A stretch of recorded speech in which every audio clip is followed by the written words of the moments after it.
Boa noite. Graças, paz. Quem está animado essa noite, irmãos? Olha para o irmão mais animado que está aí perto de você hoje. Dá um olhar para ele. Pergunta para ele se ele está animado mesmo. Diga, você está animado mesmo?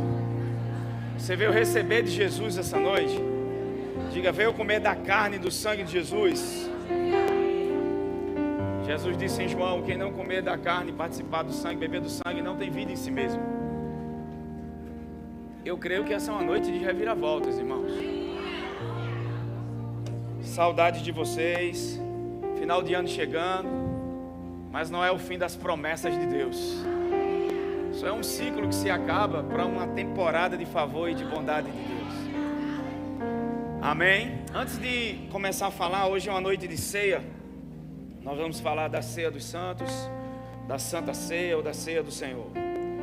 Eu quero falar com vocês um pouco ainda sobre, só um aviso aqui, no dia 24, né, a gente vai ter a véspera do Natal, e nós não teremos celebração. Dia 24 caiu num domingo, e por conta disso a gente não vai ter no dia 24 a celebração do domingo normal.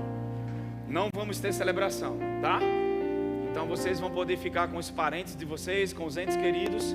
Só que na quarta, a celebração normal, que eu acredito que é a última quarta-feira do ano, essa que vem a outra, né? Será normal. E aí a gente vai ter o culto da virada. No culto da virada teremos celebração, só que não de 6 às 20. Seremos de 10 à meia-noite. Meia-noite e 5, meia-noite e 10, porque aí a gente vai virar daquele jeito. Eu creio que Deus tem uma palavra profética para 2024. E vai ser um tempo muito específico. Então, a gente não tem celebração dia 24 de dezembro, amém? Domingo não terá celebração. Depois o pessoal da mídia aí vai estar colocando nas redes sociais e vocês vão estar a par, tá bom? Quem ama Jesus aqui? Amém. Vamos falar da ceia do Senhor. Vamos começar no livro de Salmo 104. Salmo 105, vamos lá.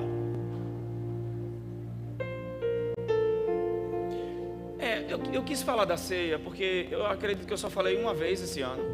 Foi mês passado. E algumas pessoas passaram a compreender realmente o sentido da ceia. O porquê nós ceiamos. Porque muitas pessoas, por não entender a revelação de 1 Coríntios 11, estão ceiando como um ritual, sem compreender a verdade por trás do corpo e do sangue de Jesus. Nós temos uma aliança, só que a ceia não é algo comum, mas os filhos de Israel tornaram ela comum. E eu queria falar um pouco sobre isso hoje. A gente começou com esse tema o mês passado sobre o alimento dos poderosos. Diga, a ceia do Senhor é o alimento dos poderosos. Aleluia. Quem está preparado aqui? Quem é poderoso em Deus aqui? Só para provar isso, só para rever, Salmo 78, 24, vai lá. Toda a Bíblia aponta para Jesus. Até o maná no Velho Testamento aponta para algo. Salmo 74, versículo 24 diz assim: fez chover maná sobre eles para comerem, e lhes deu pão do céu. Os homens comiam a comida dos anjos, e ele lhes enviou a comida farta.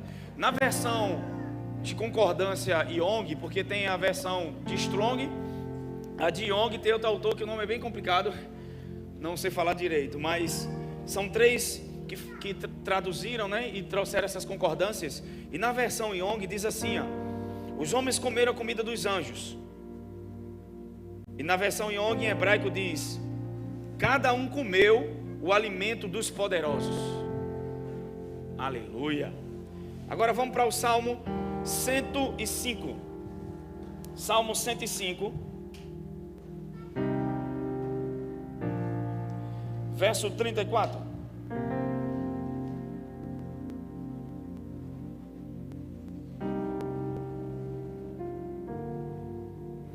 Vamos começar do 37. Aqui o salmista está falando da primeira vez que a Páscoa foi instituída, que é a ceia do Senhor. A Páscoa, na verdade, a ceia começou com a Páscoa. A Páscoa é uma figura. Todo o Velho Testamento, irmãos, você tem que deixar a Bíblia interpretar a Bíblia. O Novo Testamento estava oculto no Velho, mas agora o Velho é revelado do Novo, amém? Então a primeira Páscoa que nós temos, ela tem muita revelação de Jesus do que ele fez na cruz. Então foi ali que a primeira ceia foi feita. E o salmista aqui, ele fala algo interessante. Ele diz assim, verso de número 37: então fez sair o seu povo com prata e ouro. Então fez sair o seu povo com prata e com ouro, e entre as suas tribos não havia um só inválido. Alegrou-se o Egito quando eles saíram, porque lhe tinha infundido o terror. Eu queria começar a ler um texto antes, que fala de José. Vamos para o versículo de número 16. Fez vir fome sobre toda a terra, e cortou os meios de se obter pão. Adiante deles enviou um homem, José, vendido como escravo. Quem sabe aqui que José é um tipo de Jesus? Só 2 amém, tá certo. Jesus foi vendido por 30 moedas de prata, e José também foi vendido por 20 moedas de prata. Então, José foi rejeitado pelos seus irmãos de sangue, Jesus foi rejeitado pelos judeus. Toda a Bíblia aponta para Jesus, amém? Só que aqui está narrando toda a história, desde Abraão até a saída do Egito. E o autor, ele fala algo interessante. Ele diz: adiante deles enviou um homem, José, vendido como escravo, cujos pés apertaram com grilhões, e a quem puseram em ferros, até cumprisse a profecia a respeito dele, e tê-lo provado a palavra do Senhor. Esse é um tempo que a gente precisa ouvir e ouvir a palavra do Senhor. Não desprezar a voz da graça de Deus. Jesus é o alimento, Ele é o pão genuíno de Deus. E tem muita gente que está ouvindo o pão do céu, mas está desprezando, tornando ele como comum. Essa mensagem das boas notícias não é comum. Ela é o nosso maná diário. Amém? Diga assim: eu sou gente da nova aliança. Diga: eu faço parte de uma nova aliança. E essa aliança é uma aliança da graça de Deus. Vamos lá, vou repetir de novo o versículo, porque tem algo aqui que o Senhor falou comigo. Adiante deles enviou um homem chamado José, vendido como escravo, cujos pés apertaram grilhões, a quem puseram em ferros, até se cumprir a profecia a respeito dele, tê-lo provado a palavra do Senhor. Sabe, irmãos, eu fui ver aqui, a palavra de Deus provou José, porque às vezes a gente tem um entendimento sobre prova, como que Deus estivesse fazendo um teste na vida da pessoa. E eu fui ver essa tradução em hebraico. Em hebraico aqui a palavra provar significa fundir, refinar. Fundir, refinar. E aí o Senhor falou algo comigo. Eu disse: como assim? José é enviado para o Egito, ele foi preso, foi vendido como escravo, mas chegou o tempo da palavra de Deus o provar. E eu disse: como a palavra de Deus o provou? Quando você recebe uma promessa da parte de Deus, pega essa, ela só vai se cumprir quando ela se fundisse em você.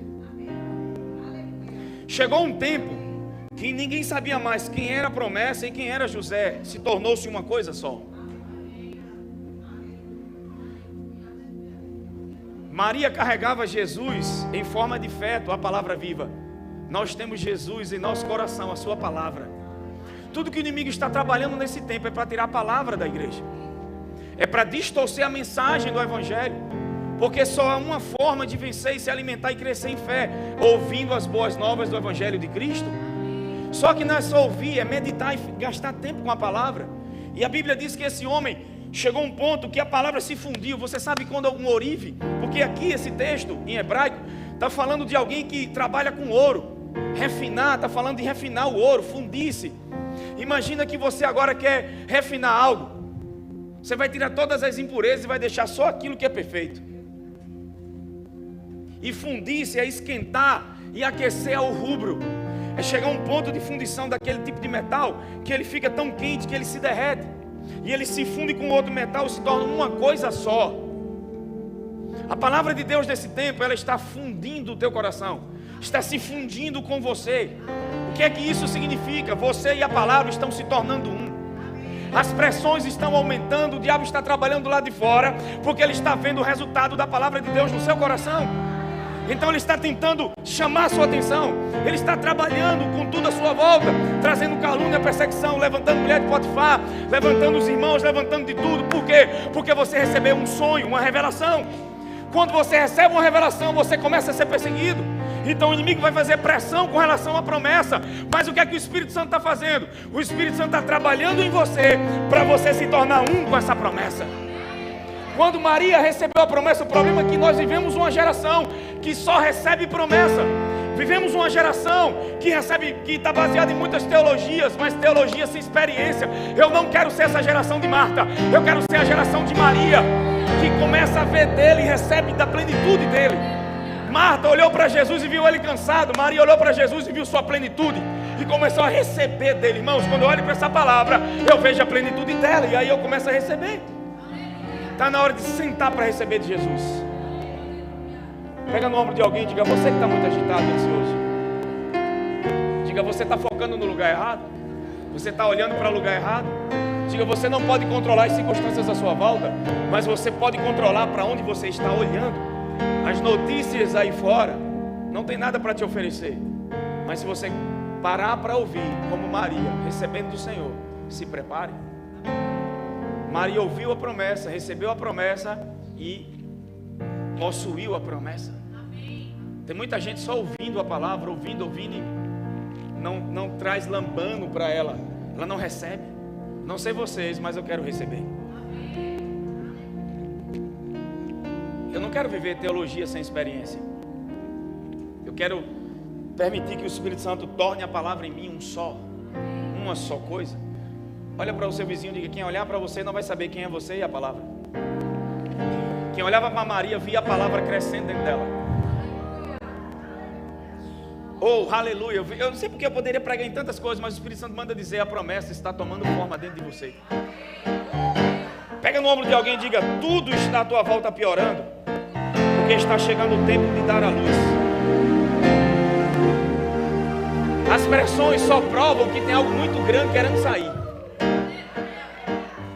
Agora, o diabo vai trabalhar na visão, vai trabalhar na tua atenção, no foco da sua vida.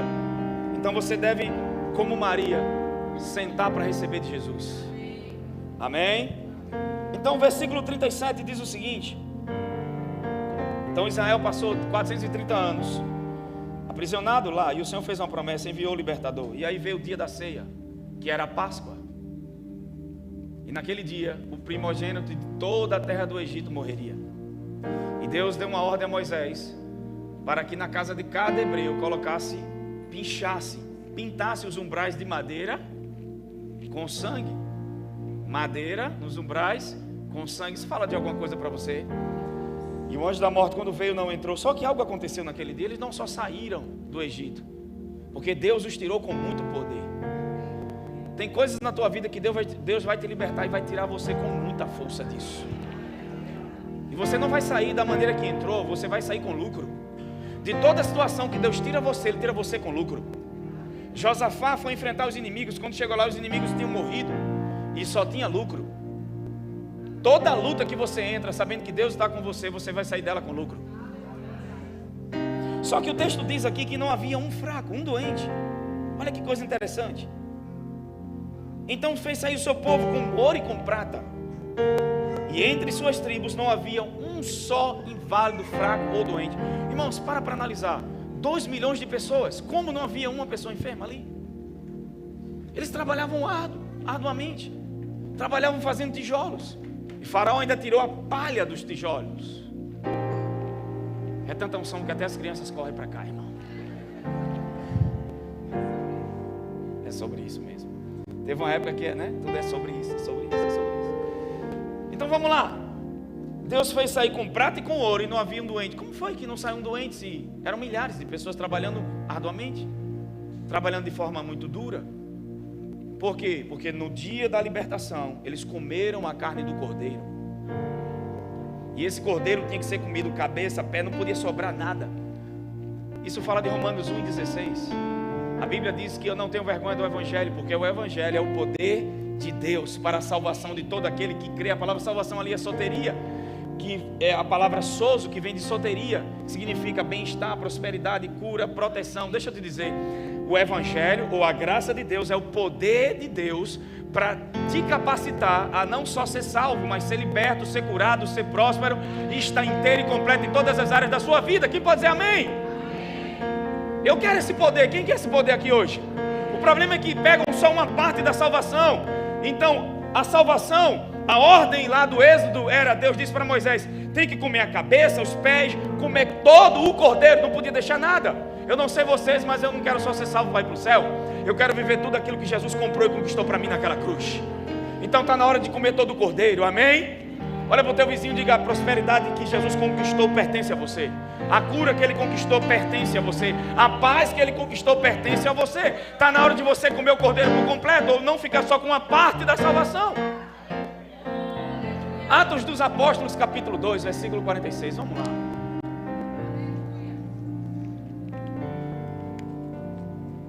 Quem está animado aqui hoje? Atos dos Apóstolos 2, 46. Aleluia. Glória a Deus.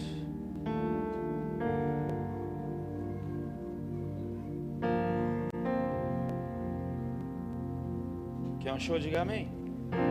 Diariamente perseveravam unânimes no templo, partiam o pão de casa em...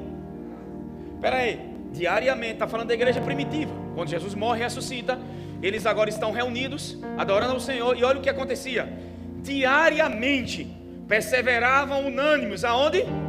No templo, partiam o pão de casa em... E tomavam suas refeições com alegria e sigileza de... Esse partir do pão aqui é a ceia. Algumas pessoas que dizem que naquela época quando eles ceiavam, era no momento que eles botavam pão, comida, e aí juntos comiam. Não tem nada a ver. A Bíblia diz que eles faziam refeições, mas quando se trata da ceia, falava que eles partiam o pão. Então, fazer refeições em casa não tem nada a ver com a ceia. Mas perceba que além de comer comida natural, eles partiam o pão. Só que quantas vezes? Olha o texto, versículo 46, diária. Quando era feito isso? Diga, todos os dias. Eu vou te ensinar algo que vai te ajudar. Amém? Todos os dias. Então a ceia não é algo para a gente só comer no segundo domingo de cada mês. É algo que você deve começar a fazer na sua casa. Quando você entender a revelação aqui hoje, você vai juntar essa mensagem de hoje com a do mês passado sobre a ceia, a Sagrada Comunhão, e você vai começar a ouvir, e você vai entender a revelação disso. Perceba, a igreja primitiva, no meio dos crentes não haviam doentes. Aqui em Salmo, ao comer do cordeiro, quem era aleijado, a perna ficava boa. Quem era surdo, voltava a ouvir. Quem não tinha braço, o braço crescia. No Êxodo, num símbolo de Jesus. E agora em Atos, eles faziam isso. Vai em Atos capítulo 20. Porque tem muita gente ceando por cear. Ah, é um memorial. É sim um memorial da vitória de Jesus. Mas tem algo na ceia que você precisa pegar hoje. E eu creio que se tiver alguém enfermo em nosso meio, vai ser curado. Nenhuma maldição vai ficar na sua vida. Pega o dedo de profeta, olha para essa pessoa que está do seu lado e diga: nenhum demônio, nenhuma maldição e nenhum pecado pode impedir a graça e o poder de Deus sobre a tua vida hoje. Aleluia, irmãos. Então, diariamente, não havia um doente. Pastor, mas Jesus disse: imporão as mãos sobre os enfermos e eles serão curados. Marcos 16, esse texto é para descrente, não é para a igreja. A igreja vai para pessoas que não são crentes, vai orar e eles serão curados, e através disso serão salvos. Mas não é para nós. A igreja é para andar em saúde divina. Só que a igreja perdeu a revelação da ceia. Não entendeu, aquela igreja era extraordinária. Ela não tinha fraco, não tinha doente. Eles comiam a ceia diariamente, porque eles entendiam o que era o partir o pão. Se você não tem revelação disso, é por isso que você não tem desfrutado disso.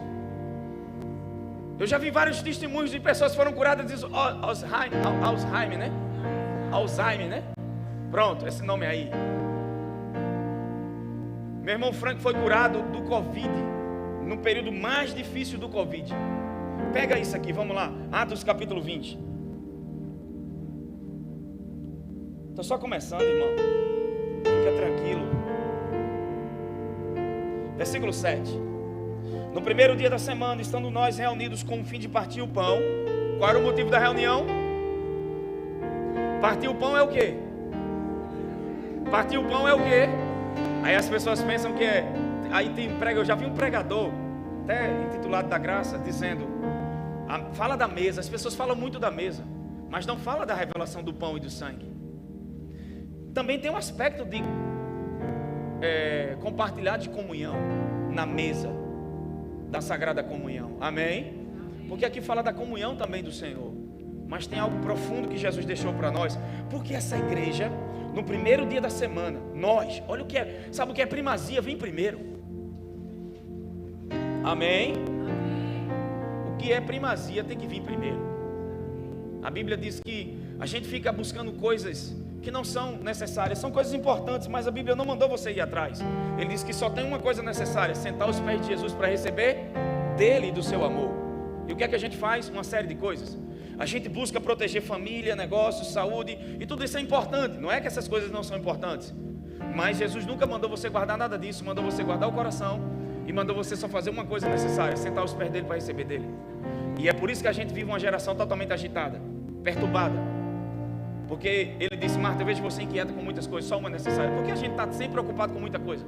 Porque não fizemos a necessária. A coisa necessária não fazemos no domingo, ou na quarta, no culto de celebração. Mas você pode ter comunhão com Jesus todos os dias. Você precisa estar livre na presença dele, porque ele ama você. O pecado foi resolvido, ele já habita em você. Não há problema no seu relacionamento mais com Deus, mas você consegue se sentir à vontade, ou você ainda se vê culpado, condenado? Então hoje você vai entender a revelação do seu perdão também. Então vamos lá, no primeiro dia da semana nós nos reunimos a fim de quê? Partir o pão. Paulo, que pretendia viajar no dia seguinte, falava aos irmãos e prolongou a mensagem até meia-noite. A gente acaba o culto cedo. Os cultos de Paulo, isso era de manhã, viu? Era até meia-noite. E ainda diz: o pastor prega, demora demais. O pastor Paulo ele era barril, irmão. Versículo 8. Havia muitas lâmpadas no cenáculo onde estavam reunidos. Versículo 9.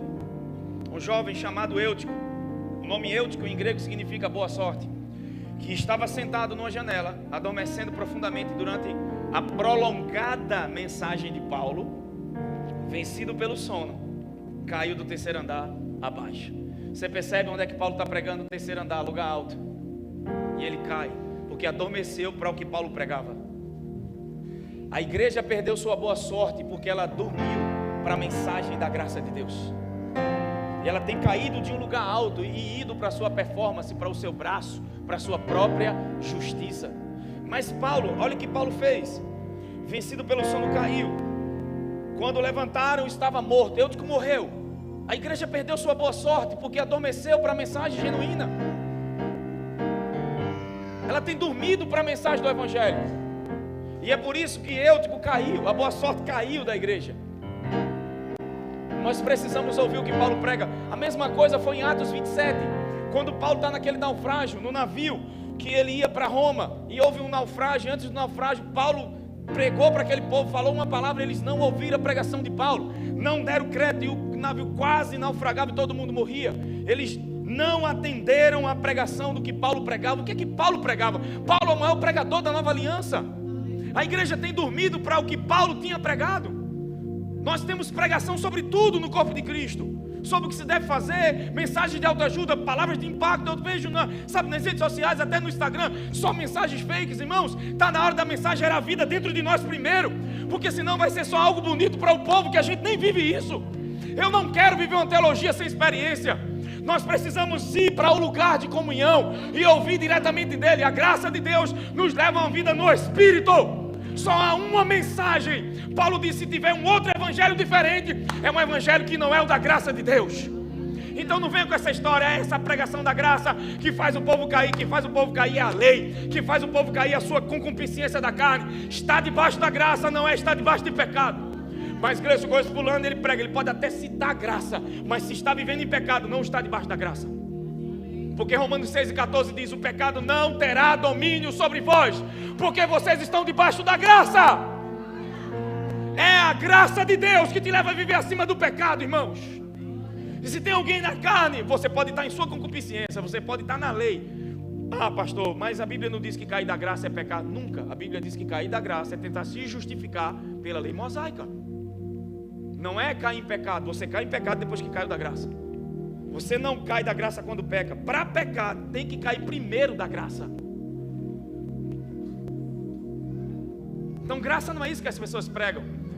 Gálatas 3:3, Paulo disse: me admiro-me que tão depressa saíram da vida do Espírito para a carne. O que é que Paulo está falando? Está falando do Evangelho da graça de Deus. Uma vida na carne e uma vida no Espírito. Quem me leva para o Espírito? Quem me leva para o Espírito? Diga: a graça de Deus. Diga: o Evangelho da graça me leva a viver uma vida pelo Espírito. Muitas vezes você está fazendo feira e o Espírito Santo vai dizer para você: não é para você a feira, é para o irmão fulano de tal. A vida pelo Espírito é uma vida muito acima. Por isso que não há lei para quem anda no Espírito. Paulo nunca nos ensinou a andar em outra vida a não ser andar pelo Espírito. Amém? Andar pelo Espírito vem primeiro, antes de cumprir as concupiscências da carne. O povo anda na carne porque não está andando pelo Espírito. E para andar pelo Espírito, para estar nesse lugar alto, tem que estar debaixo da mensagem da graça de Deus. Então, ele cai de um lugar alto. E agora Paulo vai lá buscar. Olha o que acontece. Um jovem chamado Eutico, que estava sentado, versículo 10. Mas Paulo desceu, inclinou-se sobre ele e abraçou. As pessoas que caem precisam ser abraçadas. Principalmente os jovens. A igreja precisa aprender a abraçar os jovens. Nós temos uma geração de jovens que não tem se levantado e tem dormido, porque eu que era jovem, porque desprezou a mensagem que Paulo pregava, dormiu para ela, caiu. E a geração de jovens hoje estão dando entretenimento. Não é errado, amém? Mas o entretenimento não muda ninguém. Se o entretenimento mudasse, se as regras e todo o conjunto de coisas que fazemos na igreja mudassem as pessoas, Jesus não precisava vir. O problema é que tiraram o Espírito Santo do centro e colocaram coisas, colocaram homens, colocaram coisas no lugar do Espírito Santo. A igreja primitiva foi confiada ao governo do Espírito Santo, por isso que ela era uma potência. E se a gente pregar um outro evangelho, esse outro evangelho não vai levar as pessoas para o Espírito, vai levar para a carne. Porque as pessoas vão pôr máscaras e não vão viver pela verdadeira essência. Evangelho é transformação de dentro para fora e não de fora para dentro. Amém? E olha que coisa interessante. Inclinou-se sobre ele e abraçando disse: não fiquem alvoroçados, pois ele está vivo. Versículo 11. Subindo de novo, Paulo partiu o... Olha que coisa interessante. Se reuniram para partir o pão, não para ouvir Paulo. Paulo é o maior pregador. Irmãos, imagina Paulo aqui hoje. Ia ter gente até do lado de fora. A rua ia parar. O maior pregador do evangelho, chegando na cidade. Tem muita gente que vai para um evento por causa do pregador. Às vezes o cara só tem fama e não tem nada dentro mais. Homem não muda homem. Nós honramos o que as pessoas carregam, mas elas não podem me transformar. O Jesus que elas carregam me transforma. Você pode ter a mesma comunhão. Você pode estar todo dia ouvindo e recebendo dele. Amém? Só que algo interessante, depois que esse cara ressuscita, o que é que Paulo faz? Sobe com ele. E a primeira coisa que Paulo faz o que agora? Parte o pão e comem. O objetivo da reunião era o partir do pão. Olha como o partir o pão, olha como a ceia, ela é importante para essa igreja primitiva. E quais são os benefícios disso? 1 Coríntios capítulo 10, vamos lá, irmão. Quero te mostrar algo aqui hoje. Quem está feliz? Quem está aprendendo, diga amém.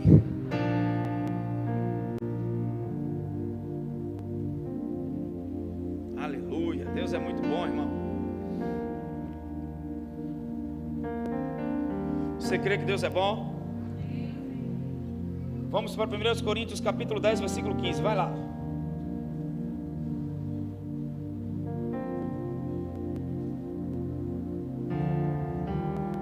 Isso é chuva?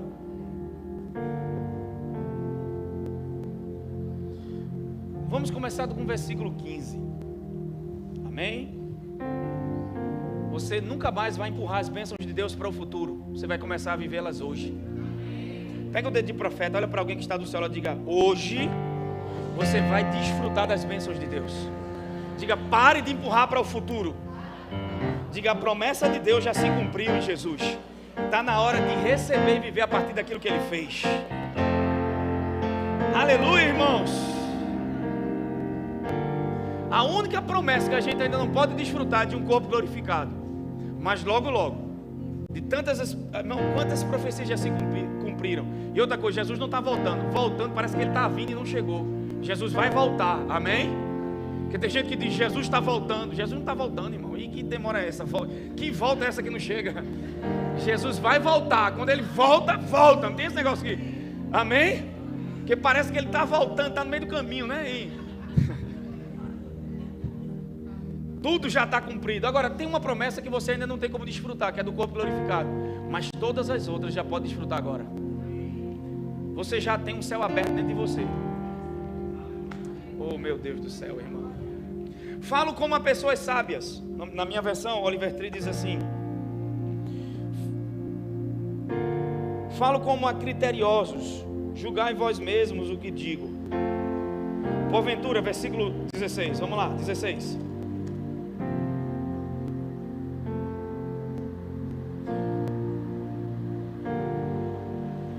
Porventura, o cálice da bênção que abençoamos não é a comunhão do sangue de Cristo? O pão que partimos não é a comunhão do corpo de Cristo? Meu Deus. A palavra comunhão aqui é a palavra em grego, é a palavra koinonia. Fala também de associação, comunhão. Só que eu gosto dessa tradução aqui na Strong: participação conjunta. Meu Deus do céu. Comunhão aqui fala de associação. Às vezes você fica, sabe, como é que eu vou desfrutar as bênçãos de Deus? Como eu posso receber daquilo que Deus tem para mim, se Ele já fez tudo isso na cruz? Como é que eu posso agarrar isso? Como eu posso ser participante? Uma das maneiras de receber ou de manifestar tudo aquilo que Ele fez é na comunhão da Sagrada Comunhão. Aqui, essa comunhão aqui, imagine um homem e uma mulher na sua intimidade. Tem coisas que o homem vai dizer para a mulher para o homem naqueles momentos que eles só dizem ali. É uma intimidade mais profunda. Não é qualquer tipo de associação ou de comunhão. E nessa associação e nessa comunhão, nós pegamos, recebemos, nós nos tornamos parte disso. Então quando eu estou comendo a ceia, eu estou participando do que Ele fez.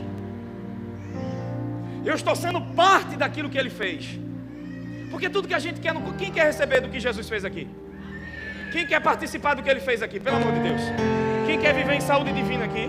Quem quer desfrutar de todas as bênçãos de Deus aqui? Levanta a mão para eu ver, em nome de Jesus, irmão. Só se você não quiser, não levanta.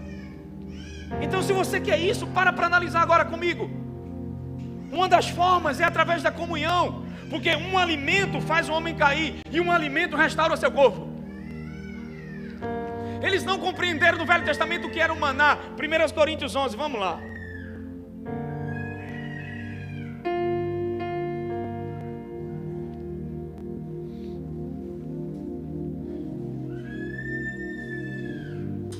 Aleluia.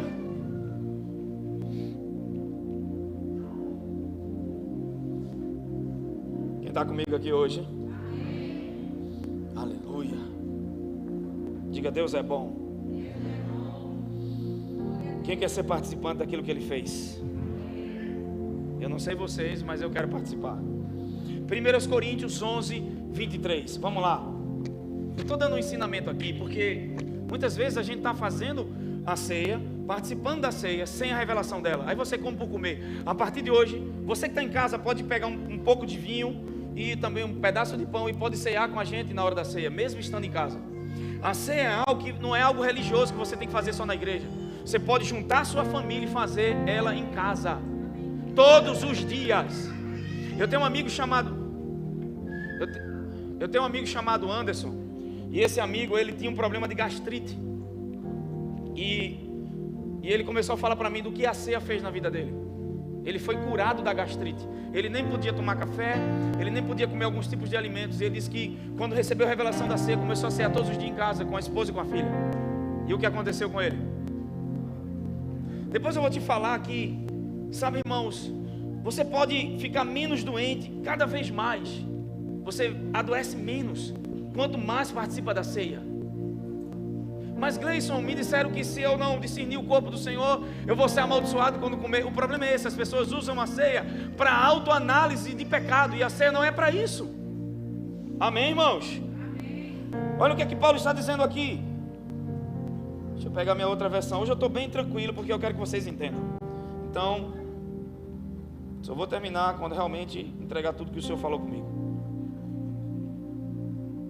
Mesmo que não tenha um glória, um aleluia, meu objetivo é que você entenda. Amém. Então vamos lá. Quem quer ser participante de tudo que Jesus fez?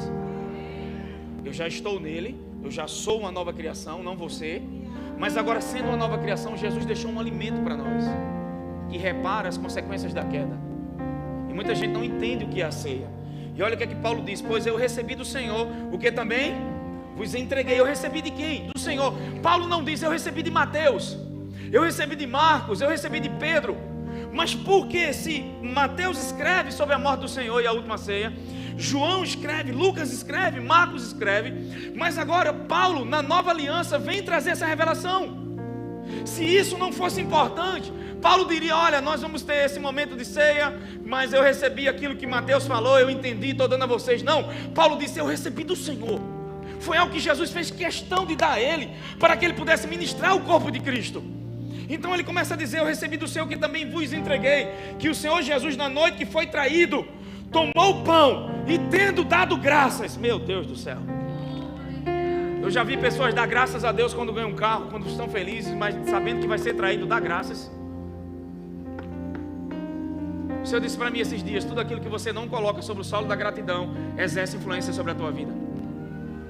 A gente diz: todas as coisas cooperam para o bem daqueles que amam a Deus, Romanos 8 e 29, 28 e 29. Mas o 29 diz: todas as coisas cooperam para o bem daqueles que amam a Deus, segundo o seu propósito, não segundo os seus achismos. Deus não vai fazer aquilo que você quer. Fé não é crer que Deus fará o que você quiser. Fé é acreditar que Deus vai fazer o melhor para você. E toda área que a gente não rende gratidão tem controle sobre nossa vida. Às vezes a gente olha para uma área e diz: é o diabo que está fazendo isso, ou uma situação ruim. Eu não dou glória a Deus pelo mal que aconteceu, mas eu dou gratidão porque independente do que acontece, Ele é por mim, me ama e algo vai acontecer nisso. Então quando nós não rendemos nosso coração em gratidão, o que é que vai acontecer? Sabe, quando eu olhei para esse texto, eu disse: como Jesus, sabendo que vai ser traído, Ele rende graças. Muitos de nós iam dizer: é o diabo, eu não tenho como render graças nisso. É o diabo, eu não vou render graças pelo que o diabo fez. A doença não vem de Deus, o câncer não vem de Deus, o mal não vem de Deus. Eu não dou graças a Deus pela doença, mas em tudo isso que eu estou passando, eu olho para o céu e dou graças. Por quê? Porque eu estou colocando meu coração em um solo frutífero.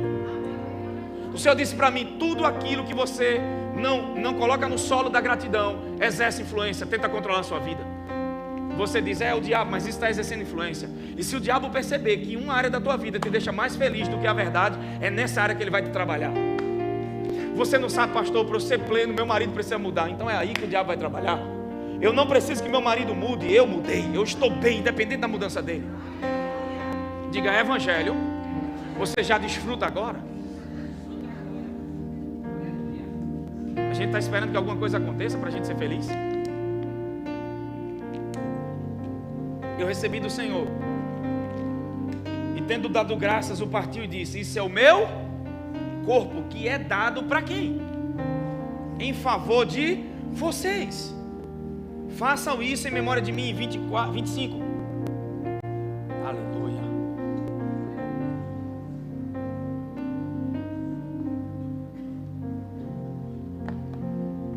Da mesma forma, depois de comer o pão, tomou o cálice e disse: este é o cálice da nova aliança no meu sangue.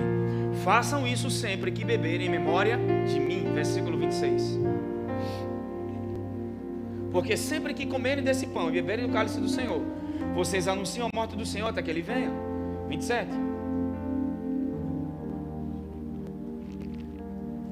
Portanto, todo aquele que comeu o pão e bebeu o cálice do Senhor indignamente será culpado de pecar contra o corpo e o sangue. Aqui está a chave.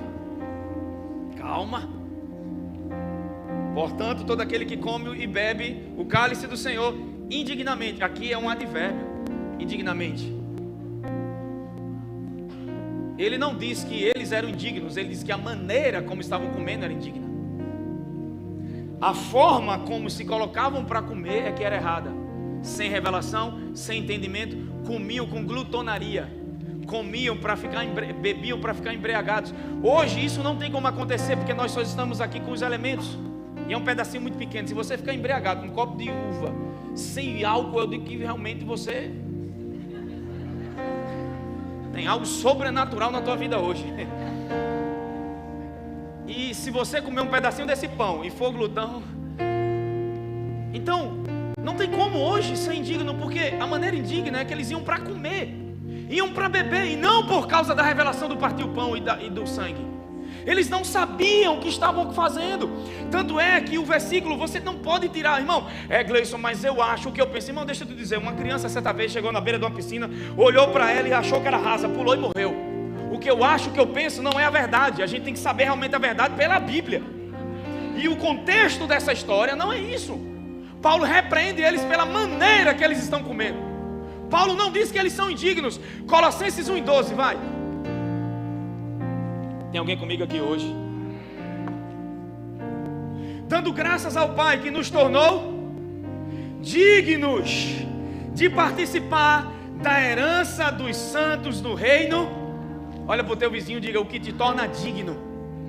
Não, irmão, com convicção. Um leão, uma leoa, alguém que está animado aqui hoje, alguém que já sabe que venceu o diabo, alguém que sabe que é mais do que vencedor, alguém que sabe que Deus é por você e não contra você. Olha para essa pessoa que está do seu lado aí, um crente de verdade. Olha para ele e diga: meu irmão, o que nos torna dignos não são nossas obras, nossos títulos, é aquilo que Jesus fez, é o sangue da aliança, é o sacrifício naquela cruz. E quando você chega no culto como esse e diz que é necessário fazer alguma coisa ou acrescentar aquilo que foi feito, você insulta o sangue da aliança. Diga: tudo já foi pago. Pega no ombro de alguém até ficar chateado, pega no ombro dele e diga: já foi pago, sua cura já foi paga, seu perdão já foi pago, sua prosperidade já foi paga. Diga: nada a fazer a não ser crer, se levantar e possuir, se levantar como Maria e dizer: eu recebo, eu não entendo, eu não compreendo tudo, mas uma coisa eu sei, eu creio naquele que fez a promessa, rapaz. Diga: já foi feito. Não tenta fazer o que já foi feito. Desfruta, recebe, vive. Você não foi liberto quando soube que estava amarrado. Você foi liberto quando Jesus morreu naquela cruz, rapaz. Já foi feito. Então, Ele nos tornou dignos. Deus ofereceu para nós uma oferta. Para nós. Coloca o vídeo. Tem como colocar o vídeo que eu pedi? Coloca para mim, por favor, o vídeo. Algo vai acontecer aqui hoje. Segura aí. Solta só um pouquinho, Juninho, o teclado, por gentileza. Meu amado, você está tão lindo hoje. Eu digo direto, não sei como o Juninho ainda está solteiro, velho. De propósito, entendeu? Fazendo a propaganda, né? Um filho na fé, maravilhoso, lindo, paidinho. Professor de física. Filho maravilhoso. Pergunta ao irmão maravilhoso, um filho maravilhoso. Pergunta os pais dele para você ver. É ou não é, Digo?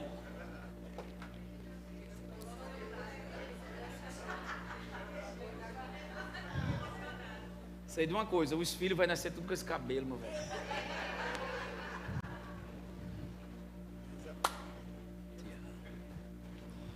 Então a gente vai colocar aqui o vídeo para vocês entenderem, porque no Velho Testamento o que acontecia?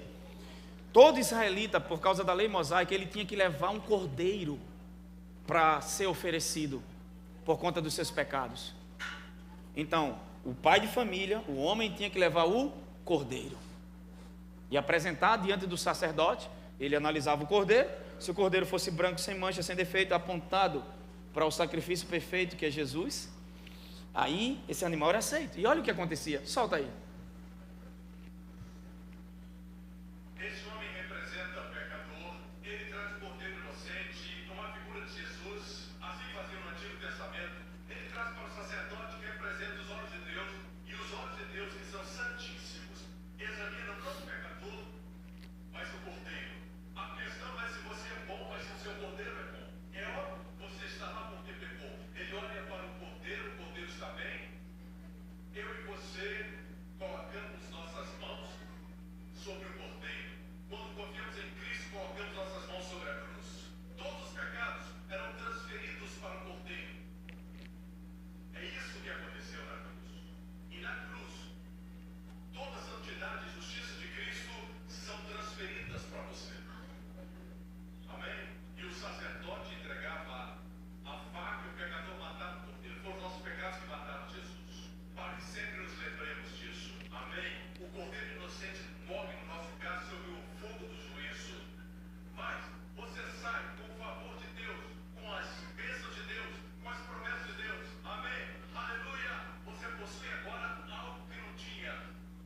Aleluia! Dando graças a Deus que nos tornou o quê? Dignos. Olha para o teu vizinho e diga: o que te torna digno não é o teu dízimo, não é a tua oferta, não é o teu jejum, não é a tua oração. Diga: é o sangue do Cordeiro. Diga: é a oferta de Deus por você. Marcos capítulo 3, versículo 1, vai. Oh meu Deus, a unção chega a ver aqui agora. Pessoas vão ser curadas aqui essa noite. Milagres extraordinários vão acontecer aqui essa noite. Nesse dia de ceia haverá transferência de riquezas. Você chegou aqui hoje devendo e dívidas serão exterminadas. Estou debaixo de uma unção profética aqui essa noite. Se no Velho Testamento, comendo do animal, aconteceu aquilo, imagina o que vai acontecer aqui essa noite, debaixo do poder do Espírito Santo. Nós não viemos aqui para um culto comum, nós viemos celebrar o nosso Cordeiro, irmãos. Aleluia! Sabe o que aqui eles disseram lá no Êxodo? Tem que comer com sandália nos pés e com cintos amarrados, prontos para a virada. Não é comer de qualquer forma, é comer sabendo que você vai sair para um novo de Deus na sua vida. Pega no ombro de alguém e diga: o comer da ceia essa noite. Você já vai comer pronto. Você está pronto para o que vai acontecer? Pergunta para ele: está pronto mesmo? Sandálias nos pés, cintos amarrados. Você vai comer para uma mudança. Comam para sair, comam para mudar. Ciclos que não se acabam, se acabarão hoje. Eu não estou dizendo para te animar. Ciclos que não se acabam vão se acabar hoje. Aqueles que estão vagando, que estão, sabe, vi, mas quem veio para revir a volta. Olha para o teu vizinho e diga: está com sandálias nos pés, cintos amarrados. Diga na mentalidade: está pronto para a virada? Está pronto para... Pergunta para o seu vizinho: está pronto para a virada essa noite? Você acha que veio para um culto comum, mas você veio falar ou veio comer do Cordeiro genuíno que é Jesus. E todas as vezes que Jesus está sendo anunciado, milagres acontecem. Na outra ocasião, ele entrou numa sinagoga e estava ali um homem com uma das mãos atrofiadas. Percebeu que quando aquele animal entrava, o pai de família, o sacerdote, analisava o animal, que era os olhos de Deus, analisava a oferta e não o pecador. Nunca foi analisado o pecador e sim a oferta. Nunca foi analisado o pecador e sim a oferta. Não importava se o homem era adúltero, mentiroso, seja o que ele foi. Era a oferta que era aceita, amém? Era a oferta que ia lhe transformar. Meu Deus. E aí olha o que a Bíblia diz. Ele colocava as duas mãos sobre o animal, a sua culpa ia para o animal e a inocência do animal vinha para o homem. Isso é o que aconteceu na cruz, a troca divina. Você não merecia. Jesus morreu aquela morte para te dar a vida que você não merece. Amém? Ele morreu uma morte que ele não merecia para te dar uma vida que você não merece. Você não está nessa vida em Cristo porque você é bom. Bonito eu posso ser, mas vó chega a rir, né, vó? Está lá atrás, vó. Solteira, deixa quieto. Vamos lá. Na outra ocasião, ele entrou na sinagoga e estava ali um homem com uma das mãos atrofiadas. Esse homem poderia levar o cordeiro? Nunca. Por quê? Porque sua mão era mirrada. Então ele não poderia levar o cordeiro para apresentar. Porque ele tinha que colocar as duas mãos sobre o animal. E por ter uma mão atrofiada, o animal nunca poderia ser apresentado. Isso fala da humanidade que estava em pecado e por si só não conseguia ir para diante de Deus, por causa da mão atrofiada, que é um símbolo do pecado. E olha o que foi que aconteceu. Entrou na sinagoga e estava ali um homem com uma das mãos atrofiadas. Versículo 2.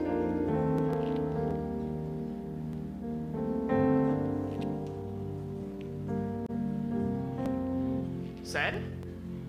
É o versículo 2. É o Tiago, filho de Zebedeu. Deu bronca aí, não foi, Heloísa? Versículo 2. Vamos lá. Quem está animado? A coisa vai esquentar agora. Alguns deles estavam procurando um motivo para acusar Jesus. Por isso observavam atentamente, para ver se ele iria curá-lo no sábado. O problema é o sábado, não é a vida das pessoas, né? A religião é assim. Foca não na essência, que é a vida, mas em coisas. As coisas são mais importantes que as pessoas. Versículo 3. Jesus disse ao homem da mão atrofiada: levante-se e venha. Quem é que estava no meio? Ele é o centro do evangelho, é Jesus. E agora, é a oferta que chama o homem. A gente viu um vídeo onde o homem levava um cordeiro como oferta. Agora é a oferta que apresenta o homem. Sabe por que você tem uma condição perfeita? Porque a oferta que Deus enviou foi que apresentou você em Deus perfeito. É a oferta dele que te apresenta. E olha o que acontece. Jesus o Cordeiro chama o homem pecador. Versículo 5, 4. Depois Jesus lhe perguntou: o que é permitido fazer no sábado, bem ou mal, salvar uma vida ou matar? Mas eles permaneceram em silêncio. Versículo 5. Irado, olhou para os que estavam à sua volta, profundamente entristecido por causa do coração endurecido deles. Disse ao homem: estende-a. E ele estendeu, e ela foi. Agora é o cordeiro que pede para o homem estender a mão. Você tem um cordeiro. Olha para o teu vizinho e diga: você tem um cordeiro. Diga: você precisava de um cordeiro. Diga: mas Deus não mandou um cordeiro animal, Deus mandou uma pessoa, o nome dele é Jesus. E por causa do seu cordeiro perfeito, você agora tem todas as bênçãos de Deus. Ai meu Deus do céu, o diabo está dizendo: quando você fizer isso, quando você fizer aquilo. Não, você já se tornou a justiça de Deus em Cristo. Você já foi qualificado para receber todas as bênçãos de Deus. Está na hora de tomar posse, amém? Quem está comigo aqui essa noite? Aleluia. Abre Isaías 53, versículo 1, vamos embora. Eu estou falando sobre a ceia do Senhor. Isaías 53, versículo 1. Aleluia. Porque ele crescerá diante dele como uma planta.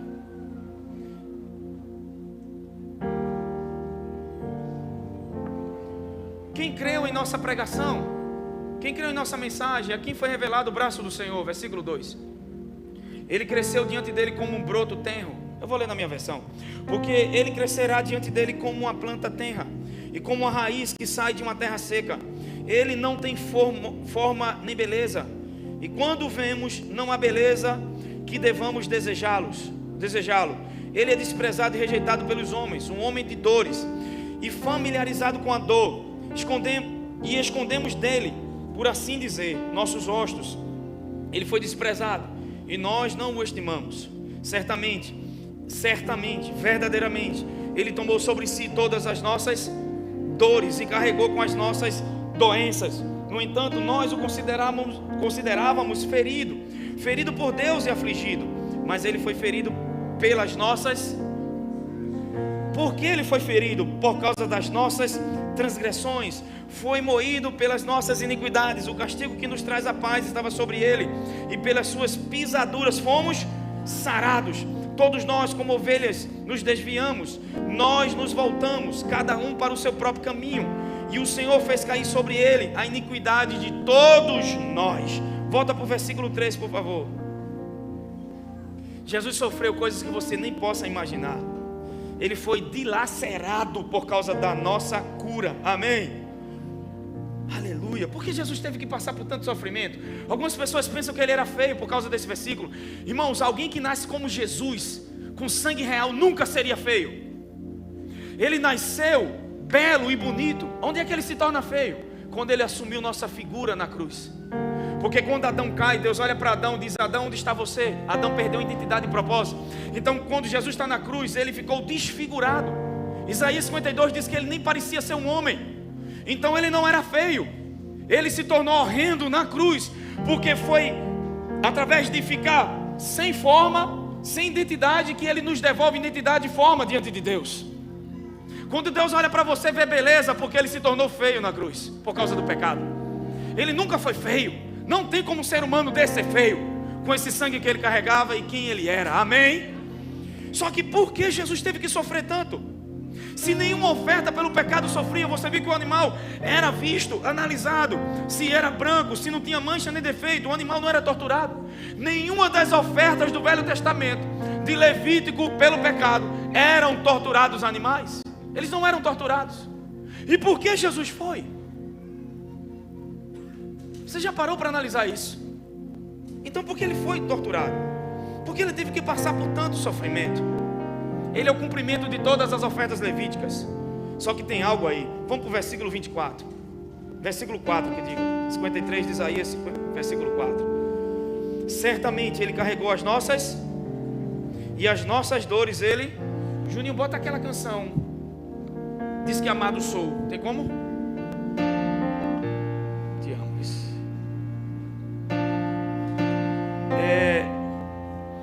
Certamente ele carregou as nossas doenças, e as nossas dores Ele carregou. E nós os considerávamos atormentado, ferido de Deus. Por que Jesus teve que ser torturado? O versículo 5 diz: mas Ele foi ferido por causa das nossas transgressões e foi moído por causa das nossas. O castigo que nos traz a paz estava sobre, e pelas suas feridas fomos o quê? Mateus capítulo 8, 16, vai lá. O castigo que nos traz a paz é algo muito interessante, porque uma das coisas que aconteceram na cruz é que Jesus, Ele sofreu, sabe, os chicotes que bateram em Jesus eram chicotes que tinham pontas como se eram pedaços de ossos. Então Ele não foi açoitado com um chicote comum. Esse chicote que pegava no corpo de Jesus fazia buracos. Um salmista disse que quando olhei para Ele eu vi seus ossos. O castigo a tortura foi tão intensa que aquele filme de Mel Gibson é só uma representação. Chegou ao ponto de não ter carne, de aparecer até os ossos. Mas se nenhum animal do Velho Testamento, que era usado como oferta pelo pecado, para encobrir o pecado de Israel, não era torturado, porque Jesus foi torturado. Ele só precisava ir para a cruz e morrer, se era para só perdoar os nossos pecados. A redenção tem vários pilares, e um dos motivos do perdão de pecados é a tua cura. O perdão está ligado à cura. Mas nós na igreja não estamos desfrutando disso, porque não compreendemos a comunhão e o que Ele fez pelas suas pisaduras. Só que tem algo aqui interessante. A Bíblia diz que o castigo que nos traz a paz estava sobre Ele. A paz ali é shalom, é um bem-estar pleno e perfeito. Tinha momento que Jesus levava uma chicotada, Ele caía, porque Ele se levantava, e Ele tinha que sofrer de novo, então Ele caía de novo. Haviam feridas nas pernas, por causa de nossas dores nas pernas. Jesus sofreu feridas nas pernas, e quando Ele caía, Ele se levantava. Para quê? Ele não se levantava por Ele, Ele se levantava por causa de mim e de você. Todas as vezes que Ele caiu, até um homem o ajudou a carregar um pouco da cruz. Todo aquele sofrimento, todo aquele tormento, Ele tinha que aguentar, para que você tivesse shalom perfeita, para que você tivesse bem-estar. Quando Jesus poderia ter levado um espancamento e ter se rendido ali, mas não. Quanto mais Ele apanhava, mais se levantava. Foi colocado em Jesus o câncer, nossas dores, todas as nossas doenças. Porque se Ele só morre, perdoaria nossos pecados. Diferente das ofertas do Velho Testamento, Ele foi torturado. E o castigo que te dá shalom, bem-estar perfeito, foi colocado sobre Ele. E é por isso que Ele se levantava. Eu tenho que ficar de pé por causa de Dinho, eu tenho que ficar de pé por causa de Flávia. É por causa deles. Então Ele caía e se levantava, caía e se levantava. Para você andar agora com suas pernas boas e ser curado nelas. Jesus caiu, sofreu dores nas pernas.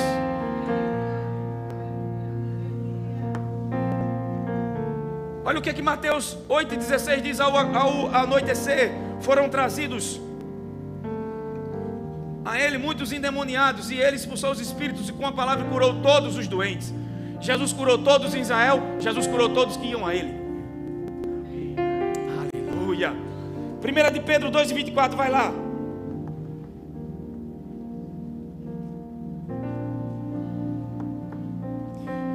Oh, aleluia, meu Deus do céu. Ele mesmo levou em seu corpo os nossos pecados sobre o madeiro, para que nós, mortos para o pecado, vivamos para a justiça. Por suas feridas fomos ou seremos? Fomos ou seremos? Diga: por causa das suas feridas, toda a sua tortura era para eu ser curado. Se Ele só morre, a gente só receberia perdão e ressuscitando justificação. Mas Ele é torturado antes de morrer, porque a tortura dele tem algo nela. Amém? Olha que coisa interessante. Tem um texto em hebraico de Isaías 53 que fala que era como se, a tradução hebraica é molope. Molope se refere a uma faixa só. Era como que a ferida de Jesus foi só uma listra. Mas para analisar, se eram várias chicotadas, como foi uma listra só? Sabe, irmãos, arrancaram tanto pedaço da carne do corpo dele, que não eram feridas, se tornou uma ferida só em seu corpo. Por isso que o salmista disse: eu olhei para Ele e vi os seus ossos. Não restou pele no seu corpo.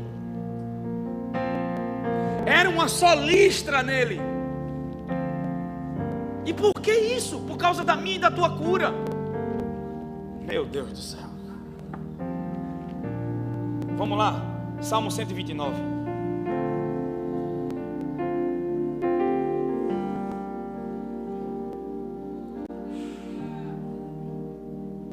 nunca mais você vai ceiar como um ritual. Estão fazendo da ceia um ritual. A ceia não é um ritual e não deve ser feita por obrigação e nem por um mandamento.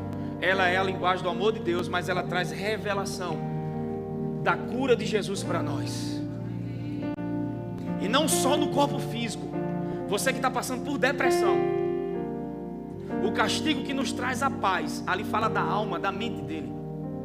No Getsemane ele sofreu agonia na alma a tal ponto, foi tanta agonia na mente, tanta pressão na sua alma, que o seu suor, em nível de nenhum ser humano passou pelo estresse de Jesus. Que o seu suor, a Bíblia diz que o sangue do estresse que ele teve era tão grande que saía pelos poros e saía de forma de suor. Quem aqui já se estressou a ponto de sair sangue? Mas esse tipo de tormenta, esse tipo de estresse foi por causa de mim e de você, para que você pudesse ter paz na sua alma. Meu Deus do céu. Vamos embora. Então você não vai participar mais da Sagrada Comunhão como qualquer coisa. Não é um ritual. Diga, não é um ritual. Diga, quando eu estou comendo eu tenho que meditar no amor de Deus por mim. Eu vou chegar em 1 Coríntios de novo, falar ali do discernir o pão. Amém, irmãos? Salmo 129, versículo 3. Olha o que é que diz: passaram o arado em minhas costas e fizeram longos sulcos. Sulcos aqui, esse salmo, ele é um salmo que fala de agricultura. Eu disse, Senhor, por que você poderia, falar nesse salmo, me bateram tanto que ficou uma ferida só? Não era assim que poderia estar? E porque me bateram tanto, passaram um arado. Arado, você sabe o que é um arado? Era uma máquina que era usada para passar na terra, para depois que ela passasse na terra, lançar semente para poder colher o plantio. Tem gente que está olhando para mim assim. O arado é uma máquina que passa na terra fazendo sulcos. Ela vai trabalhando na terra, cavando um buraco na terra. São regos, para quando aguar aquela semente que caiu lá, que foi plantada, aqueles regos tem um tipo de irrigação para que quando a semente seja regada, ela cresça. Então olha que coisa interessante, ele poderia ter dito, me bateram com chicotes fortes. Ele não diz isso. Ele diz, os arados araram minhas costas. Quem já assistiu o filme de Mel Gibson aqui da Paixão de Cristo? Você viu como ficou as costas dele? E por que os arados? Porque cada buraco era uma semente de cura que estava caindo ali para mim e para você. Meu Deus do céu. Nessa época de Jesus tinha os chicotes, que as pontas dele, tinha chicote comum e tinha um chicote que as pontas eram pontas de pedaços de osso. Então quando eles pegavam até aqui numa madeira como essa, ela encrava. E quando puxa, ela não traz pele, ela arranca, faz buracos, sulcos, para que a semente de cura. É por isso que quando batiam, ele caía e se levantava. Nenhuma das ofertas era torturada, mas a nossa oferta, a oferta que Deus ofereceu por nós, fizeram buracos em suas costas. Os arados era como se Deus estivesse arando ele. Ele era a terra onde Deus ia plantar toda a semente de cura para a igreja e para a humanidade. Por isso que 1 de Pedro diz, levando nossos pecados. A cura é um resultado do perdão de pecados. Quando em Marcos capítulo 2, Jesus estava na casa de um dos seus discípulos, a Bíblia diz que trouxeram um paralítico por cima do telhado, quebraram o telhado e desceram o cara, porque a casa estava tão cheia. E ele olhou para o paralítico e disse, filho, perdoados estão os teus pecados. Os fariseus começaram a razoar no coração, quem é esse que pode perdoar pecado? Ele disse, para saber que o Filho do Homem tem poder para perdoar pecados, o que é mais fácil dizer? Levantar e andar ou dizer estão perdoados? Para Deus perdoar e curar é a mesma coisa. Então ele diz, levante-se e anda. Aleluia. Porque se foi perdoada, a consequência do pecado não tem que estar mais sobre a tua vida. Pega no ombro de alguém e diga, nenhuma maldição hereditária, nenhuma maldição tem que estar sobre a tua vida. Se tua mãe, teu avô teve diabetes, em Cristo toda a maldição caiu por terra. E o que foi plantado no corpo dele foi as sementes de cura. Hoje você pode agarrar a cura sobre o câncer. Hoje você pode agarrar a cura sobre a depressão. Hoje você pode agarrar a sua cura, porque ele, os arados passaram nele. Para ele não, foi para nós. Foi para nós. Ele foi ferido para sermos curados. E uma das formas de participar da ceia, de receber essa cura é através da ceia. Então ela não é um ritual. Essa igreja não adoecia. Meu Deus do céu.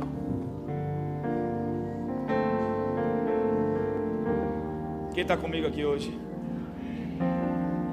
Todas as dores que você tiver foi colocado sobre ele, sementes de cura para nós. Amém? Amém? Aleluia. Quem está pronto por Deus aqui hoje para receber de Deus? Só que muitas vezes a gente não entende o que Jesus fez. João capítulo 13, vai lá. Aleluia. Deus é bom, irmãos.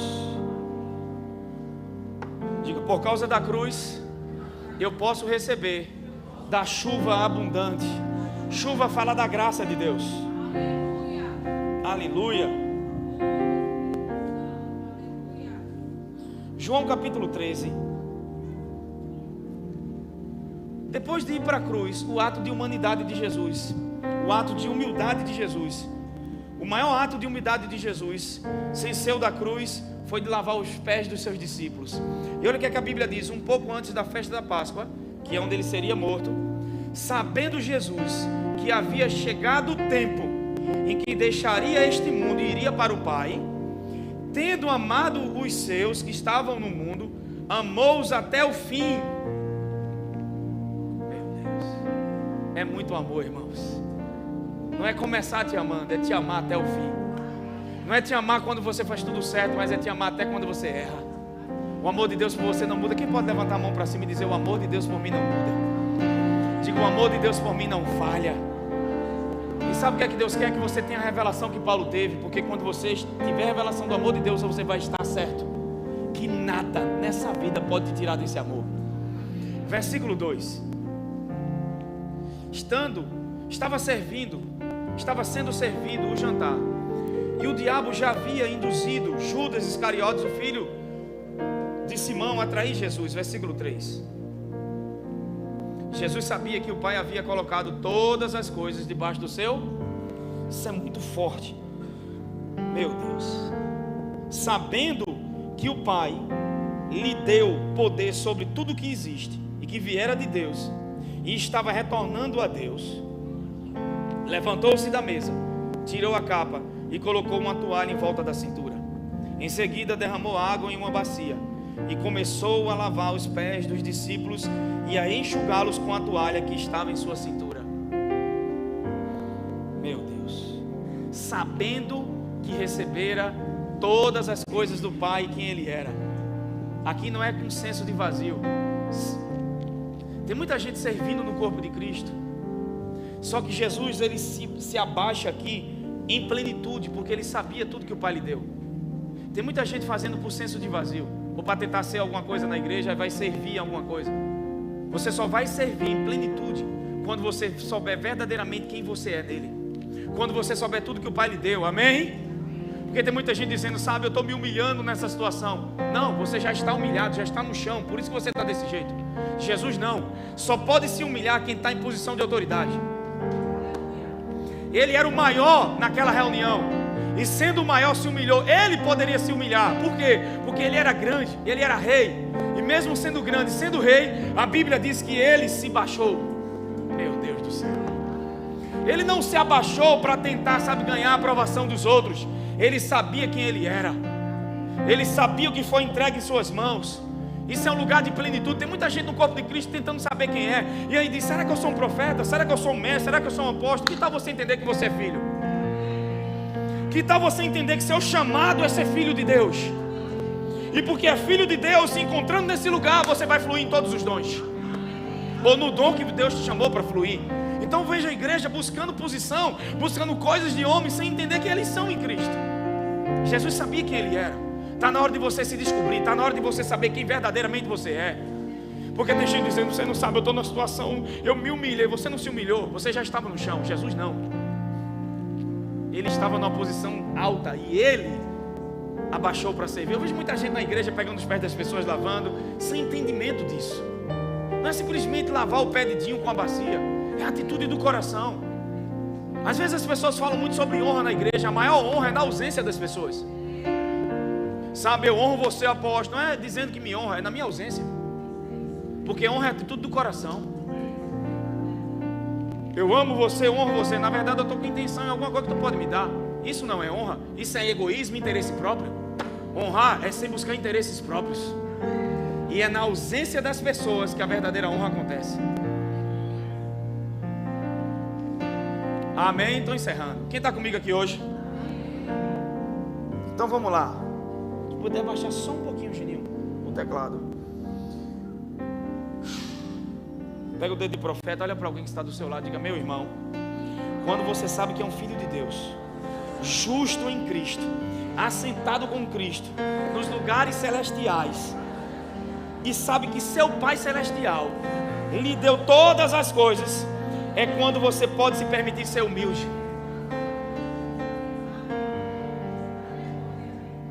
É você, sabe, as pessoas dizem: quer conhecer alguém, dê poder a ele, não é assim?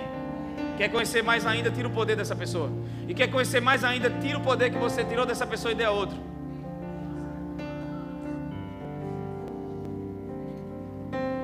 Humildade não é sobre a forma que eu me visto, é como o meu coração se manifesta.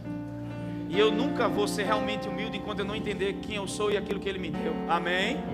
O maior ato é botar uma toalha de servo. O servo naquela época era algo muito diferente do que a gente imagina hoje. O trabalho mais difícil de um servo numa casa era lavar os pés dos visitantes. Imagina você, empregada doméstica, está dentro de uma casa e de repente seu patrão diz para você: você vai ter que lavar os pés das pessoas que vão entrar. Porque varrer a casa, lavar os pratos, fazer comida não é tanto problema. Mas imagina agora, você ter que lavar. Então os servos, eles eram escravos e eles tinham que fazer isso. Eles não tinham escolha. Jesus não, ele tinha a escolha. E ele escolheu servir. Ele escolheu se humilhar. E ele foi lavar os pés de Pedro. Pedro disse: não posso deixar que você faça isso. Ele disse: se eu não lavar seus pés, você não tem parte comigo. Então ele disse: lava meu corpo todo. Jesus disse: Pedro, o que eu estou fazendo agora você não sabe agora, vai saber depois. Por quê? Porque lavar os pés não é algo físico, não é algo que as pessoas fazem. Eu me lembro que eu ia para muitas igrejas e as pessoas botavam a bacia, traziam os seus discípulos, ficavam lavando. Mas quando eu peguei a revelação disso, eu disse: meu Deus, é algo diferente. Por quê? Porque era uma profecia. Aquilo simbolizava algo. Lavar a sua caminhada, lavar os pés era lavar a sua caminhada pecaminosa. O que Jesus estava profetizando é que eu estou lavando toda a sua caminhada de pecado. Aquilo representava algo no espírito que aconteceu quando nós nascemos de novo. Nós fomos totalmente perdoados, plenamente perdoados, completamente perdoados e aceitos por Deus por causa do sangue de Jesus. Não é algo que acontece de pouquinho em pouquinho, é na hora. Diga: eu fui completamente perdoado. Aleluia. Pega Hebreus capítulo 10, 16, por favor. José, ele estava debaixo da autoridade. José estava debaixo da autoridade. Chegou no Egito, o que é que ele fez com essa autoridade? Foi se vingar dos seus irmãos? O que é que ele fez? Serviu seus irmãos. Com senso de plenitude, sabendo quem ele era e tudo que foi colocado em suas mãos. Aquilo que Deus vai te dar não é para você, é para ajudar as pessoas. Deus não vai te dar um dom para você se gabar: eu canto melhor, eu prego melhor, eu sou um líder nato. Não, Deus vai te dar algo para, com senso de plenitude, você ajuda os outros. Ele era o maior de todos. E o que é que ele fez? José serviu. Ele não ficou lambendo as feridas do passado: agora eu vou usar o meu poder para destruir e devolver aos meus irmãos o que eles fizeram. Foi assim? Não, o que é que ele fez? O que é que ele fez? Perdoou e serviu. Porque por isso que é na figura de Jesus. Irmãos, deixa eu te dizer algo aqui. Está na hora de você liberar completamente seu coração com relação ao perdão. Tem alguém aqui que está me ouvindo, que ainda tem algo no seu coração que você não liberou. E por causa disso você está preso, lambendo as feridas do passado. Você nunca vai servir num senso de plenitude enquanto você não soltar o passado. Jesus já te perdoou. E deixa que o perdão de Jesus te capacite a perdoar. Amém? Porque tem muita gente que chega em posição de autoridade lambendo as feridas do passado. Você nem vai chegar lá. Então José, ele deixou para trás aquilo e entendeu que Deus colocou ele em um lugar para servir os outros. Tudo que Deus está fazendo em nossa vida não é só para nós, é para a vida do outro. Amém? Fica de pé em nome de Jesus.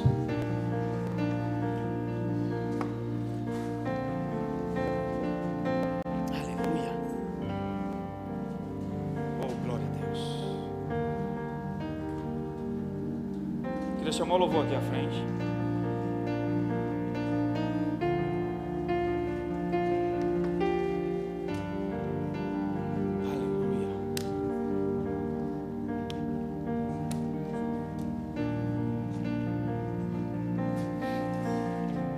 esta é a aliança que farei com eles, depois daqueles dias, diz o Senhor. Porei as minhas leis no seu coração, escreverei em sua mente, versículo 17. E acrescenta, dos seus pecados e iniquidades, não mais. E acrescenta, dos seus pecados e iniquidades, não mais. Esse é um termo da nova aliança. Por isso que Paulo diz, semelhantemente, depois de cear, pegou o cálice, dizendo, esse é o cálice da nova aliança. E essa nova aliança, qual o termo dela?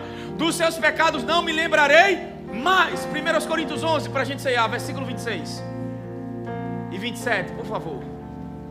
Você já pode pegar o pão e o cálice. Se você não nasceu de novo, não ceia, amém? Porque você não vai entender a revelação, então não faz sentido. Mas se você nasceu de novo, está aqui, mas pastor, você não sabe, eu pequei, aí é que você precisa cear. Agora você não vai cear mais sem revelação e sem entendimento. Presta atenção no que eu vou dizer aqui, tá?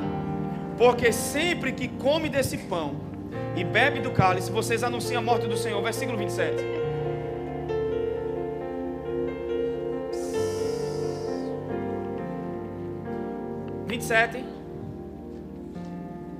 Hoje a gente vai fazer diferente, irmãos. Eu poderia pregar sobre qualquer mensagem, mas o Senhor disse, está na hora de ir nas casas, pelo menos semanalmente, você experimentar desse resultado na sua vida. Existe algo sobre doenças que a gente acha assim, mas a cura divina, eu fui curado só instantaneamente. Na ceia eu percebo que não é algo às vezes que é instantâneo, mas ceando, você vai sendo restaurado. Nem sempre a cura divina ela é instantânea. Tem pessoas que são curadas na hora, mas tem pessoas que são progressivamente, amém? Amém? E olha que coisa interessante. Portanto, todo aquele que comer do pão e beber do cálice do Senhor indignamente, nós somos indignos de tomar? Não, por quê? Porque quem nos tornou digno foi a oferta que Ele fez. Agora, há uma maneira indigna. Eu posso estar comendo só por comer, ou comendo como ritual. Então eu não estou pegando a revelação disso, estou só comendo. Faço como ritual na igreja, isso não tem valor nenhum. Os coríntios iam pela comida e pela bebida, iam para encher a cara e glutonaria. Aqui não tem como acontecer. Mas eu percebo que na igreja atual as pessoas estão comendo de maneira sem revelação, sem desfrutar do que é a ceia. E não é algo para a gente fazer só no segundo domingo. As consequências da queda são reparadas. Na outra mensagem eu falei disso. Porque um alimento faz o homem cair. É comendo que ele cai. É comendo também que vem restauração plena. Ao comer a ceia, o nosso corpo que ainda não nasceu de novo, ele é reparado. Amém? Nossa alma que não nasceu de novo começa a receber vida do corpo daquilo que ele fez. Porque ele disse, foi para vocês que Jesus fez isso. Se fosse uma revelação que não tivesse sentido, Paulo não traria isso para os coríntios. E ele diz assim, indignamente será culpado de pecar contra o corpo e o sangue do Senhor. 28. Examine-se cada um a si mesmo, então coma do pão e beba do cálice. 29. Pois quem come e bebe sem discernir o corpo do Senhor, come e bebe para a sua própria. Ele poderia ter dito, aquele que come e bebe sem discernir o corpo e o sangue. Por que ele não fala do sangue, só do corpo aqui? Discernir aqui é uma palavra grega que é diacrino, fazer distinção entre pão e vinho. Porque, irmãos, olha que coisa interessante. Como é feito o pão da ceia? Qualquer pão que você come, o pão tem que ser amassado, esmagado e depois assado. A uva para tirar o vinho tem que ser esmagada, pisada e moída, coada. Meu Deus do céu. Tanto o elemento do pão, que é o corpo dele, como o sangue, que é o vinho, fala da redenção. Na cruz ele foi esmagado, moído, castigado, mastigado. E quando você está mastigando o pão, se você observar, você está dilacerando o elemento. É isso que aconteceu com ele na cruz. Ele foi esmagado, dilacerado para a nossa cura. O processo das uvas é o processo da redenção. Para ter vinho, tem que esmagar a uva. Quem está comigo? Tem que esmagar a uva para ter vinho. Eu só quero ler esse texto e pronto, e a gente vai celebrar a ceia. Aleluia. Esse versículo me veio ao coração e eu quero ler para vocês. Levítico 7, versículo 18. Se alguma parte da carne do sacrifício, da sua oferta pacífica, for comida no terceiro dia, não será aceita, nem lhe será imputada. Meu Deus. Será abominável para quem oferecer, e quem dela comer será culpado. Olha o que ele diz: nem isso lhe será imputado. Essa passagem mostra que quando você come algo, o que você come é imputado a você.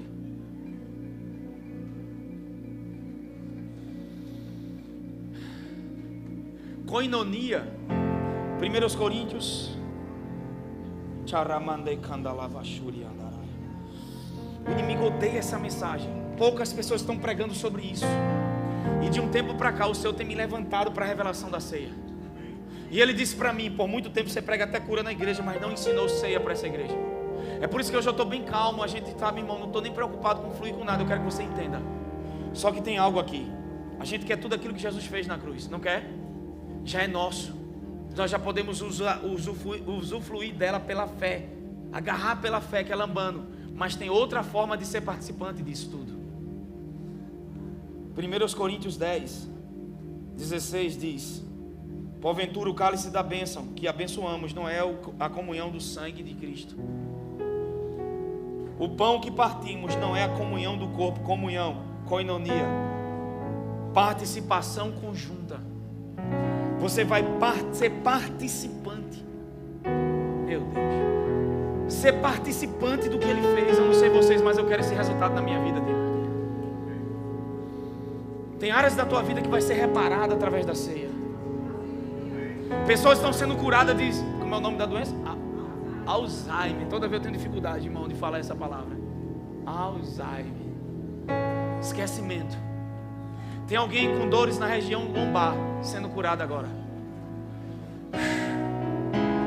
Eu vejo uma inflamação nas costas, na lombar. Alguém com pedra nos rins. Ó.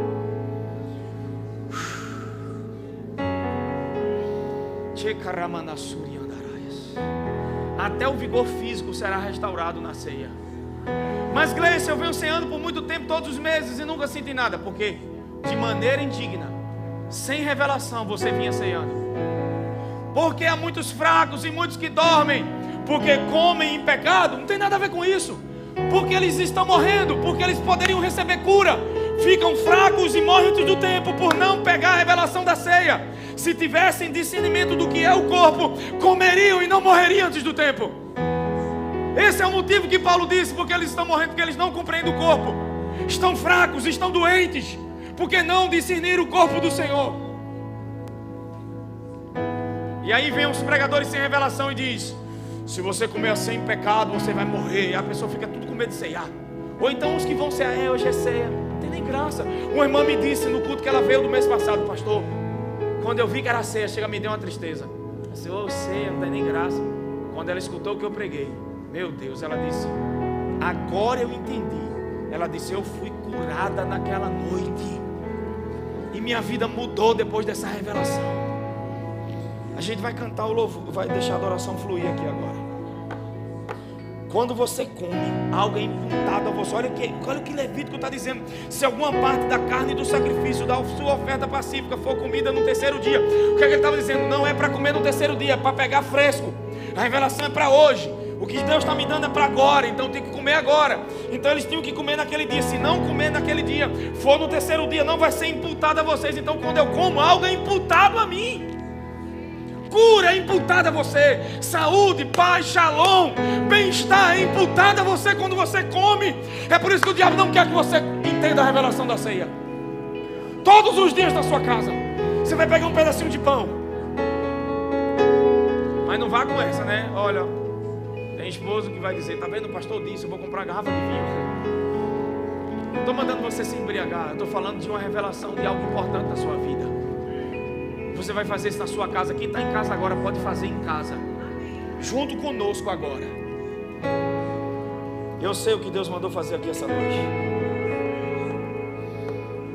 Porventura, o cálice da bênção que abençoamos não é o da comunhão do sangue de Cristo. O pão que partimos não é a comunhão, a koinonia. Meu Deus, pegar por participação, receber por participação, ser imputado através de uma comida.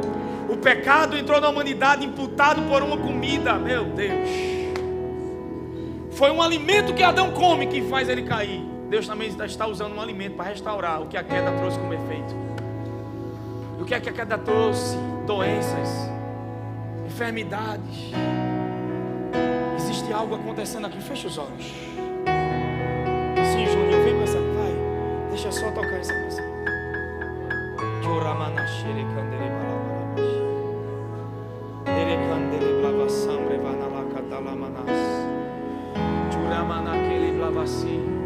Quando ceiar nessa noite, Deus quer que você ceie consciente do amor dele.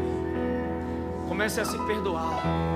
Às vezes o problema não é receber o perdão de Deus, mas é se perdoar por algo. Eu vejo alguém com um problema no fígado. Tem alguém que chegou aqui fraco, sem forças, pressões, mas o poder do Espírito Santo está aqui.